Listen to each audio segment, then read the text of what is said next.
one of the effects that I made use of in my design was this line pattern in my artwork.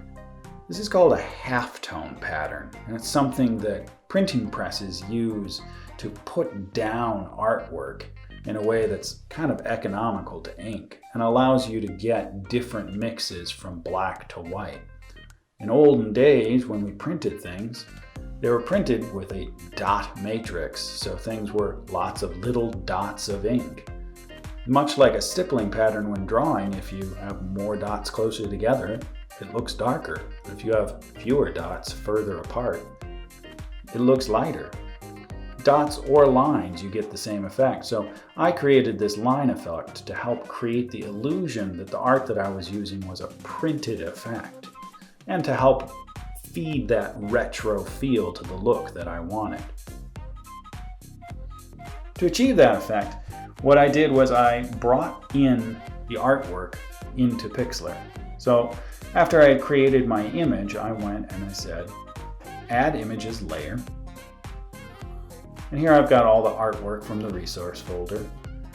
And I'm looking for a piece of artwork to use. I'm going to choose this number 2 here. Then I'm going to use my Arrange tool to just move this around. I'm going to work with this man with the groceries. The first thing I'm going to do is I'm just going to roughly cut him out of there. I'm going to use the lasso select here, and I'm going to draw around him. Now I've got him selected, I'm going to Control-C copy and Control-V paste him. With that done, I don't actually need the other artwork, I just want him. So I'll go ahead and select that layer and delete it. Now I've got just him. Now the first thing I want to do is I want to be able to cut more closely around him. Because it's so black and white, I should be able to use my wand select to do that pretty easily. But if I zoom in really close, you can actually see that it's not quite all white. And to just make things work a little easier, a little faster, I'm going to go to Adjustments, I'm going to say Brightness and Contrast, I'm going to crank my contrast all the way up. It's just going to make everything close to white totally white, and everything close to black totally black, or at least really close to it really quick. Now that I've done that, I'm just going to use my magic wand. I'm going to click on the white out here. You can see it's selected everything white in the layer, and that's this contiguous feature right here. If I turn this on and I click outside, I'm going to click the white again. You can see now it's just selected the white around the outside because it's contiguous. It is white that is touching. Though there is other white in the picture, it's not white that it can get to without crossing over the black. So now that I have that white selected, all I'm going to do is say Control-X to cut it. Now you can see it's left this hazy little white outline here. That can happen. If it does, an easy solution is grab your eraser tool and just quickly go around and erase that little bit of leftover. The next move to create that halftone pack is to bring in something to be the halftone. So I'm going to bring in another image from our resource file. I'm going to say Layer, Add Images Layer. I'm going to go and get the inky line halftone. I'm going to open that up. So here it is. It's just a whole bunch of black lines really close together.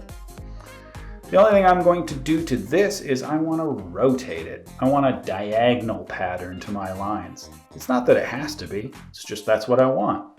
So I'm going to rotate that to about 45 degrees. And that's all I'm going to do to that. I'm going to now take my artwork with the guy, I'm going to move him up to the top, zoom in.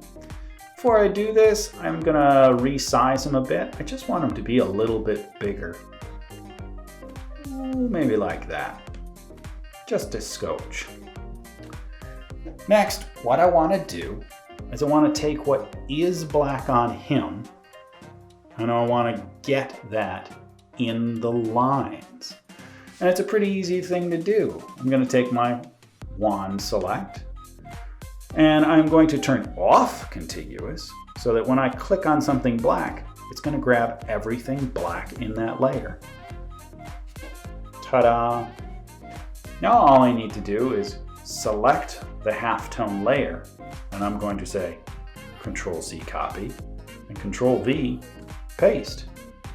If I hide everything else, I've got the guy is just cut out of these lines. Those lines are black and white, and I only want the black. And an easy solution to that, I'm going to change the blend mode to multiply. Multiply takes white and anything between white and black and makes it more and more transparent. The more white it is, the more transparent it seems.